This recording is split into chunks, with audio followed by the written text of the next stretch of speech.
Que vaut l'accélération à t égale 0? C'est-à-dire la bille elle tombe dans le bac avec la glycérine et puis qu'est-ce qui se passe? Eh bien petit à petit elle coule.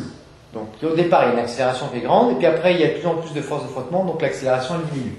Alors comment est-ce qu'on voit l'accélération quand on voit la vitesse au cours du temps? Au passage la vitesse est égale à racine carrée de sa seule coordonnée au carré Vz carré, c'est-à-dire valeur absolue de z, donc, mais comme Vz est positif, eh bien on peut dire que ça c'est égal à Vz. Bien, alors l'accélération sur l'axe des z à l'instant t égale 0, c'est la dérivée de Vz par rapport au temps. Or, qu'est-ce que c'est que la dérivée de Vz par rapport au temps? Eh bien, c'est la pente de la tangente à la courbe à l'instant considéré. À l'instant t égale 0, on est ici. La pente de la tangente, c'est bien dvz sur dt à t égale 0. Pourquoi? Regardez, si je prends ceci, la pente, c'est égal à quoi?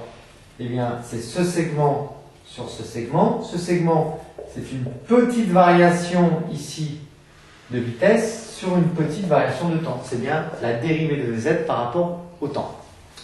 On voit au passage d'ailleurs que si maintenant on prend la tangente à la courbe ici, sa pente, ici dvz sur dt, elle est de plus en plus quoi? Elle est de plus en plus petite. Et oui, ça veut dire que, qu'est-ce que fait l'accélération de z au cours du temps? Eh bien, elle diminue. Quand on se trouve ici, la pente de la tangente est nulle, dvz est nulle, donc ça veut dire que l'accélération est nulle. Si l'accélération est nulle, ça veut dire que la vitesse vz est constante. Bon, bref, nous ce qu'on cherche c'est à z 0. Donc dvz sur dt, on cherche à trouver la pente de la tangente à t égale 0, donc on prend deux points, un point M1 ici, et puis un point M2. Le point M1, eh bien, on a pris T1 égale 0 seconde, et puis V1 égale 0 mètre seconde moins 1. Et puis pour le point M2, on a pris pour coordonnées T2 égale 0,012 secondes, et puis V2 égale 0,14 mètres seconde moins 1. Alors, la pente de la tangente, comment est-ce qu'on la calcule? Ben, cette pente qui est égale à l'accélération à z0 est égale à V2 moins V1. V2 moins V1, V1 qui vaut 0, ce segment-là, divisé par ce segment-là qui est égal à quoi? Tout simplement T2 moins T1. Donc V2 moins V1 sur T2 moins T1, ce qui nous donne une valeur d'accélération de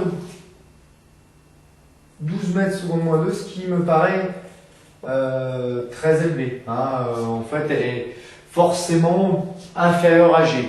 Alors, pourquoi est-ce que je trouve ces valeurs-là? Parce que quand j'ai fait ma pente de la tangente, j'ai trouvé des valeurs qui n'étaient pas terribles, Évidemment que l'accélération initiale, elle doit être de l'ordre de G, puis après, elle diminue évidemment au cours du temps.